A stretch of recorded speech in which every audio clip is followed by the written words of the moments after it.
नमस्कार दोस्तों, मैं हूं सागर और आप देख रहे हैं द सागर न्यूज इंडिया। चलिए दोस्तों, आज की बड़ी खबर की ओर चलते हैं। जम्मू कश्मीर में पिछले कई दिनों से बारिश हो रही है। रामबन जिले के सेरी बागना इलाके में रविवार सुबह बारिश के बाद बादल फटने से 3 लोगों की मौत हो गई है। पुलिस ने करीब 100 लोगों को रेस्क्यू किया। सूत्रों ने बताया कि बादल फटने से अचानक बाढ़ आ गई। पहाड़ का मलबा गांव की तरफ आ गया, जिसके चपेट में कई लोग और घर आ गए। फिलहाल रेस्क्यू ऑपरेशन जारी है। उधर रामबन जिले के बनिहाल इलाके में कई जगह लैंडस्लाइड हुई है। इसकी वजह से जम्मू श्रीनगर नेशनल हाईवे बंद कर दिया गया है। सैकड़ों वाहन फंसे हुए किश्तवाड़ पद्दार मार्ग भी बंद है। यहाँ वाहनों की आवाजाही रोक दी गई है। अधिकारियों ने मौसम साफ होने के बाद ही हाईवे पर सफर करने की अपील की है। लैंडस्लाइड के कुछ वीडियो सामने आए हैं, जिसमें पहाड़ से मलबे गिरते देखा जा सकता है। कुछ इलाकों में पहाड़ का मलबा सड़कों और रिहायशी इलाकों तक पहुंच गया। एक वीडियो में 3-4 टैंकर और कुछ अनगाड़ियां मलबे में पूरी तरह दबी हुई दिख रही थी। इसके अलावा होटल और घर भी मलबे से प्रभावित दिख रहे थे। चलिए दोस्तों, अगली खबर आ रही है। सुप्रीम कोर्ट आज पश्चिम बंगाल के मुर्शिदाबाद में नए वक्फ कानून के खिलाफ प्रदर्शन के दौरान हुई हिंसा से जुड़ी एक याचिका पर सुनवाई करेगा। याचिका एडवोकेट शशांक शेखर झा ने दायर की है, जिससे मांग की है कि हिंसा की जांच अदालत की निगरानी में की जाए। इस जांच के लिए सुप्रीम कोर्ट के रिटायर्ड जज की अध्यक्षता में 5 सदस्यों वाले न्यायिक जांच आयोग के गठन की मांग भी की गई है। मामला जस्टिस सूर्यकांत और जस्टिस एन.के. सिंह के बेंच में लिस्टेड है। इधर कलकत्ता हाई कोर्ट भी हिंसा प्रभावित इलाकों में केंद्रीय बलों की तैनाती को लेकर फैसला सुनाएगा। पिछली सुनवाई में 3 सदस्य वाले पैनल को हिंसा प्रभावित इलाके में जाने का निर्देश दिया गया था। याचिका में ममता सरकार को वक्फ कानून के खिलाफ प्रदर्शन के दौरान हुई झड़पों दंगों पर स्टेटस रिपोर्ट दाखिल करने का निर्देश भी मांग की गई है। इससे अलावा किसी भी समुदाय के संबंध में किए गए घृणास्पद भाषणों पर कार्रवाई करने और उन पर अंकुश लगाने का भी निर्देश देने की मांग की गई। याचिकाकर्ताओं ने यह भी अपील की है कि मुर्शिदाबाद हिंसे में मारे गए लोगों और पीड़ितों को पर्याप्त मुआवजा भी दिलवाया जा सके। चलिए दोस्तों, अगली खबर आ रही है। हरियाणा के भिवानी में इंस्टाग्राम रील्स की शौकीन रवीना के साथ मिलकर उसके पति की हत्या करने वाला यूट्यूबर बॉयफ्रेंड सुरेश हिसार के हांसी का रहने वाला है। वह कई बार दुबई जा चुका था। हालांकि वहां क्यों गया किसी को इसका पता नहीं है। वह 5 बहनों का इकलौता भाई है। उसकी 19 साल की उम्र में शादी हुई, 2 बच्चे भी है। इसके बावजूद वह घर में खर्च नहीं देता। वह क्या करता था परिवार को पता तक नहीं है। शादीशुदा होने के बावजूद उसने सोशल मीडिया पर खुद को सिंगल बता रखा था। जब परवीन हत्याकांड में उसका नाम आया तो परिवार और मोहल्ले के लोग भी हैरान रह गए। सूरज कौन है, कैसे रवीना के टच में आया, हत्यारा कैसा बना, या जाने। हांसी के उसके गांव प्रेमी नगर पहुंचा। यहां गांव की कच्ची सड़क पर 2 मंजिला मकान में उसकी दादी ने दरवाजा खोला। अंदर उसकी मां, पत्नी और 2 बच्चे मिले। पिता काम पर गए थे। पत्नी ने सामने आने से मना कर दिया। मां मिथिलेश और दादी मुन्नी से बातचीत हुई है। चलिए दोस्तों, अगली खबर आ रही है।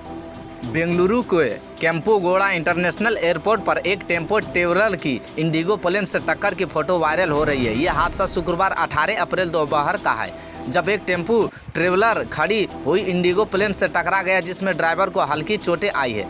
हादसा दोपहर करीब 12:15 एयरपोर्ट के अल्फा पार्किंग के 71 पर हुआ। एयरपोर्ट प्रशासन ने बताया कि टेम्पो एक third party ground handling agency का था और उसे एयरपोर्ट स्टाफ को छोड़ने के लिए इस्तेमाल किया जा रहा था। जिस विमान से टेम्पो टकराया वह इंजन रिपेयर के चलते पहले से ही ग्राउंडेड था और अभी संचालन नहीं होना था। इसी वजह से कोई यात्री मौजूद नहीं था। इंडिगो ने अपने बयान में है कि हादसा ड्राइवर की लापरवाही की वजह से हुआ। टेम्पो विमान से जा टकराया, जिसके वाहन की छत और चालक की साइड बुरी तरह क्षतिग्रस्त हो गए। हादसे में ड्राइवर को हल्की चोटें आई, जबकि विमान को कितना नुकसान हुआ है इसका मूल्यांकन किया जा रहा है। सोशल मीडिया पर इस हादसे को तस्वीरें तेजी से वायरल हो रही। इन तस्वीरों में साफ देखा जा सकता है कि टेम्पो की छत फटी हुई है, विंडो स्क्रीन टूट चुका है और वाहन के सामने का हिस्सा बुरी तरह डैमेज हुआ है। चलिए दोस्तों, अगली खबर आ रही है।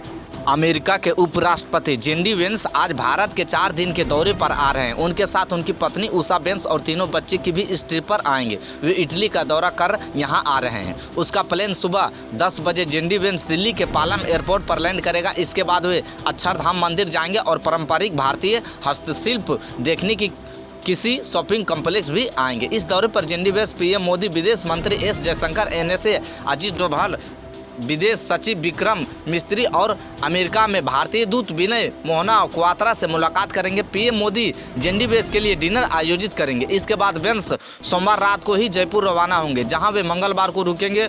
बुधवार को वे आगरा घूमने जाएंगे। अमेरिका का उपराष्ट्रपति बनने के बाद ये जेडी वेंस का पहला आधिकारिक भारत दौरा है। चलिए दोस्तों, अगली खबर आ रही है। अमेरिका राष्ट्रपति डोनाल्ड ट्रंप ने अचानक हजारों अंतर्राष्ट्रीय छात्रों का F1 वीजा रद्द कर दिया। इस फैसले के बाद अब भारतीय और चीनी छात्रों ने मिलकर ट्रंप सरकार के खिलाफ कानूनी कार्रवाई का रास्ता अपनाया है। इन छात्रों ने अमेरिका के department of homeland security DHS और अन्य इमिग्रेशन अधिकारियों के खिलाफ मुकदमा दर्ज कराया है। American Civil Liberties Union ACLU की ओर से यह केस न्यू हैम्पशायर के US डिस्ट्रिक्ट कोर्ट में दायर किया गया है। छात्रों का कहना है कि वीजा रद्द करने का यह निर्णय एक तरफा और अवैध है, जिसके उनकी शिक्षा, भविष्य की नौकरी और अमेरिका में कानूनी रूप से रहने का अधिकार छीन गया है। ACLU ने अपना बयान में कहा कि यह मामला केवल इन छात्रों तक सीमित नहीं है, बल्कि अमेरिका में रह रहे हजारों अंतर्राष्ट्रीय छात्रों का भविष्य। मुकदमे में कहा गया है कि अचानक वीजा स्टेटस खत्म कर देने से छात्र डिपोर्टेशन और डिटेंशन के खतरे में आ गए हैं। मामले में 3 भारतीय और 2 चीनी छात्र शामिल हैं, जिन्होंने कोर्ट में अपनी बात रखी है। चलिए दोस्तों, अगली खबर आ रही है। में गर्मी का दौर जारी है। रविवार को 44.6 डिग्री के साथ महाराष्ट्र का चंद्रपुर जिला देश में सबसे बड़ा गर्म रहा है। राजस्थान में लगातार दूसरे दिन रविवार को तापमान में गिरावट देखने को मिली, लेकिन आने वाला 2 दिनों तक हीट वेव का अनुमान है। मध्य प्रदेश के सीधी में रविवार को पारा 44 डिग्री के पार पहुंच गया, जबकि 40 शहरों ऐसे हैं जहां तापमान 40 डिग्री या इससे अधिक चल रहा है। जबकि असम, मेघालय, मिजोरम, अरुणाचल प्रदेश में तेज बारिश हुई। मौसम विभाग ने सोमवार को 23 राज्यों में आंधी बारिश का अलर्ट जारी किया। छत्तीसगढ़, ओडिशा, पश्चिम बंगाल समेत देश के उत्तर पूर्वी राज्यों में भी आंधी तूफान आने की आशंका है। जम्मू कश्मीर और लद्दाख में 60 किलोमीटर प्रति घंटा की रफ्तार से हवा चल सकती है। जम्मू कश्मीर के रामबन में रविवार को बादल फटने से 3 लोगों की मौत हो गई, करीब 200 घरों को नुकसान पहुंचा। इसके अलावा उधमपुर में नेशनल हाईवे 44 बंद हो गया है। कश्मीर घाटी के स्कूल 1 दिन के लिए बंद कर दिए गए। मौसम विभाग का अनुमान है कि जम्मू कश्मीर में आज भी इस तरह का मौसम रह सकता है। चलिए दोस्तों, अगली खबर आ रही है। कर्नाटक के पूर्व पुलिस महानिरीक्षक DGP ओम प्रकाश की रविवार शाम में बेंगलुरु के HSR लेआउट स्थित उनके घर में हत्या कर दी गई। पुलिस ने शाम करीब 5:30 बजे उनकी खून से लथपथ लाश बरामद की। उनके शरीर पर चाकू के निशान थे। घटना के वक्त ओम प्रकाश का बेटा, पत्नी और बेटी घर पर ही थे। शक के आधार पर पत्नी पल्लवी को पुलिस ने हिरासत में ले लिया है। उनके बेटे और बेटी से पूछताछ हुई है। एक सीनियर ऑफिसर ने बताया कि ओम प्रकाश की पत्नी पल्लवी ने व्हाट्सएप मैसेज किया था कि ओम प्रकाश घर में बंदूक लेकर घूम रहे हैं और उन्हें पल्लवी मारना चाहते हैं। ऑफिसर ने कहा, ऐसा लगता है कि ओम प्रकाश की पत्नी को मानसिक बीमारी है। मौके पर पहुंचे अधिकारियों ने उनकी पत्नी से पूछताछ की है। बिहार के मूल निवासी थे ओम प्रकाश। 1981 बैच के IPS अधिकारी ओम प्रकाश ने 2015 से 2017 तक राज्य के DGP और IGP के रूप में काम किया था। बिहार के मूल निवासी प्रकाश ने अपना करियर हरनपनहल्ली, तत्कालीन बल्लारी जिले में एडिशनल सुप्रिटेंडेंट ऑफ पुलिस के तौर पर शुरू किया था। उन्होंने Lokayukta, fire department and emergency service और क्राइम इन्वेस्टिगेशन डिपार्टमेंट CID में DIG के रूप में भी काम किया है। वे मार्च 2015 में राज्य के DGP नियुक्त हुए थे। 2017 में रिटायर हुए। चलिए दोस्तों, अगली खबर आ रही। भोजपुर में देर रात शादी के दौरान अपराधियों ने 2 बच्चे समेत 7 लोगों की गोली मार दी। गोलीबारी में 2 युवकों की मौके पर ही मौत हो गई है, जबकि 5 लोग घायल हो गए। इनमें से 2 की हालत गंभीर है। सभी को इलाज के लिए सदर अस्पताल आरा और प्राइवेट हॉस्पिटल में भर्ती कराया गया है। घटना गढ़हनी थाना क्षेत्र के लहरपावा गाँव का है।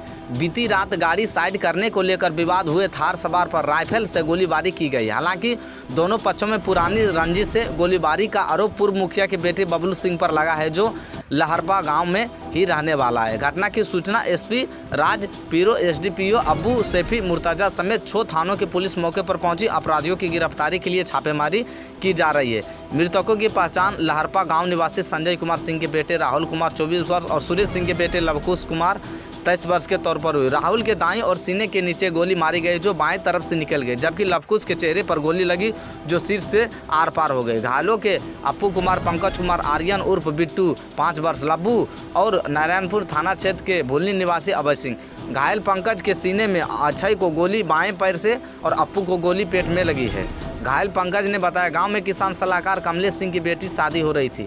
चरपोखरी थाना क्षेत्र के काऊ गांव से बारात आई थी। बारात की गाड़ियां सड़क किनारे खड़ी थी। द्वारा पूजा कार्यक्रम हो रहा था। इसी बीच बारात में शामिल होने के लिए लहरपा गांव के 2 लोग लवकुश और राहुल थार से गुजर रहे थे।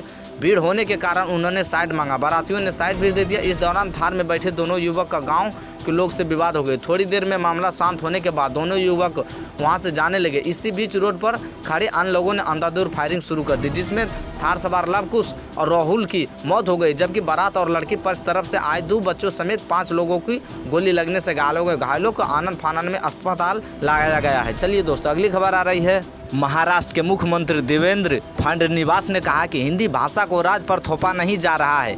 हमें यह समझने की जरूरत है कि मराठी के बजाय हिंदी को अनिवार्य नहीं बनाया गया है। मराठी भाषा अनिवार्य है। उन्होंने कहा, नई शिक्षा नीति में कहा गया है कि छात्रों को पढ़ाई जाने वाली 3 भाषाओं में से 2 भारतीय भाषाएं होनी चाहिए। नई शिक्षा नीति ने 3 भाषाएं सीखने का अवसर प्रदान किया है। भाषा सीखना महत्वपूर्ण। उन्होंने कहा कि नियम कहता है कि इन तीनों भाषाओं में से 2 भारतीय होना चाहिए। मराठी को पहले से ही अनिवार्य किया जा रहा है। आप हिंदी, तमिल, मलयालम या गुजराती के अलावा कोई अन्य भाषा नहीं ले सकते हैं। वही महाराष्ट्र सरकार की भाषा परामर्श समिति ने रविवार के मुख्यमंत्री देवेंद्र फडणवीस ने से कक्षा 1 से 5 तक के छात्रों के लिए हिंदी को अनिवार्य तीसरी भाषा बनाने को फैसला वापस लेने का आग्रह किया। दरअसल महाराष्ट्र में विपक्षी दलों, खासकर शिवसेना, यूबीटी और मनसे ने आरोप लगाया कि राज्य सरकार के जरिए न्यू एजुकेशन पॉलिसी NEP के तहत 3 भाषा फार्मूले को लागू करने की मंजूरी दिए हैं जाने के बाद महाराष्ट्र में हिंदी थोपी जा रही है। सीएम फडणवीस को लिखे पत्र में भाषा परामर्श समिति के प्रमुख लक्ष्मीकांत देशमुख ने दावा किया कि SCRT राज्य शैक्षिक अनुसंधान और प्रशिक्षण परिषद ने हिंदी को आगे बढ़ाने से पहले उनके विचारों और सुझावों पर विचार नहीं किया। सरकार ने भाषा के मामले में पर सलाह देने के लिए एक भाषा परामर्श समिति नियुक्त की है, लेकिन SCRT ने पैनल पर विचार नहीं किया है। राष्ट्रीय शिक्षा नीति में किसी भी भाषा को अनिवार्य नहीं बनाया गया है। इसके विपरीत NEP में कहा गया कि शिक्षा मातृभाषा के माध्यम से दी जानी चाहिए। इसलिए हिंदी को तीसरी भाषा के रूप में अनिवार्य बनाना सही नहीं है। हिंदी को शिक्षा के किसी भी स्तर पर अनिवार्य नहीं बनाया जाना चाहिए। इसके बजाय हिंदी का यथासंभव कम उपयोग करने की नीति अपनाई जानी चाहिए। हिंदी रोजगार, आय, प्रतिष्ठा या ज्ञान की भाषा नहीं। तो दोस्तों, आज के लिए बस इतना ही। फिर मिलते हैं अगले वीडियो में। तब तक के लिए धन्यवाद।